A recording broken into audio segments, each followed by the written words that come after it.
Video tells how to make a meme that's white text with black outline on an iconic picture. I'm using the new image manipulation program called GIMP. New is spelled G-N-U. I dragged in my image. It's that picture from the Matrix where people write, "What if I told you?" The first thing I'm going to do is make it twice as big. That's going to make doing the text a lot easier.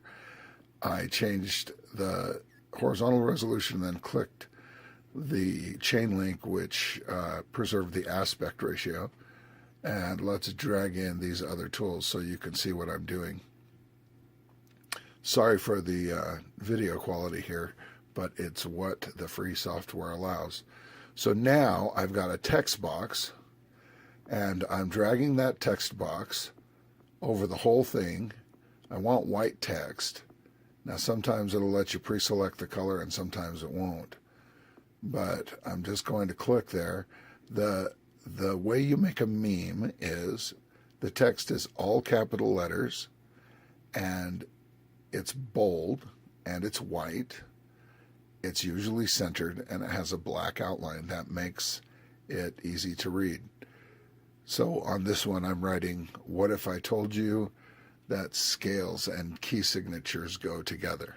Now you can see that it's not very easy to read all in black.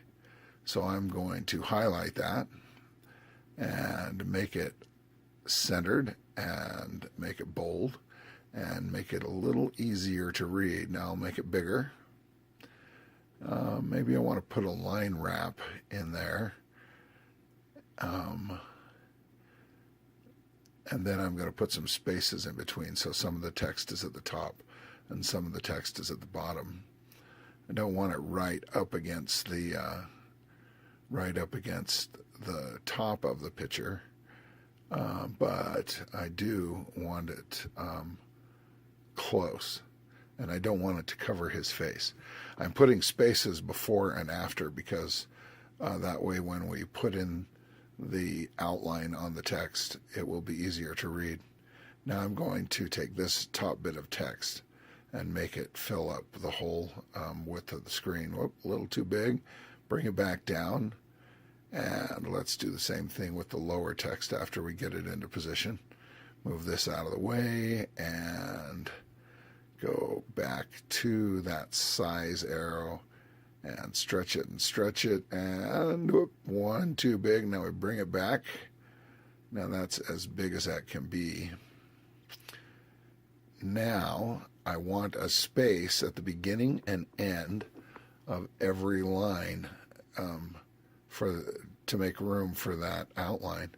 Now I'm going to select all the text, and I have two spaces at the beginning of the first line. So I'm erasing that and reselect the text. Now I right click and get a pop-up menu and I select choose from path, and then, or path from text, sorry. And then I go select from path, and now all that text is selected. I forgot to make it white, so now it's white. Now to get the outline, I need to select and grow, and you want it to be between 3 and 5. Let's make it, got to drag this in so you can see it. Let's bump it up to 5. And now that selection is bigger.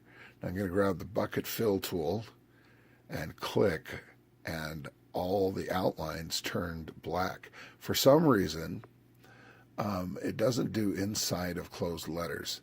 So you have to go back and carefully do inside all the closed letters so it's outlined inside and outside. And you just click and then go to the next one and click to the D.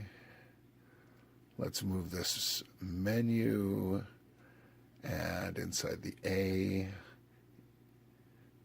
and inside the R. Now let's see, on the bottom line, do the O and the other O and inside the R for general purposes. Now if you mess up, you're going to turn one of the letters black like this, but then you just go edit, undo, and it's fixed. Now, when that's done, let me get this stuff out of the way. Just drag it clear off the capture screen. You're going to click select none, and then you're going to flatten the image, merge all visible layers, and there's your meme. GNU, that's GNU, is a free philosophy, and GIMP is the free software. It does pretty much what Photoshop did 10 years ago, which is a lot. And then you have to export it. I like exporting as PNGs because they're clean and small and high resolution. So I'm exporting it with a name and saving it to my desktop. And there is my my meme. So if you're going to do the meme project, you'll need to install GIMP. That's the new GNU, new image manipulation program, and then just have fun making memes. It is the new literacy art form of the 21st century.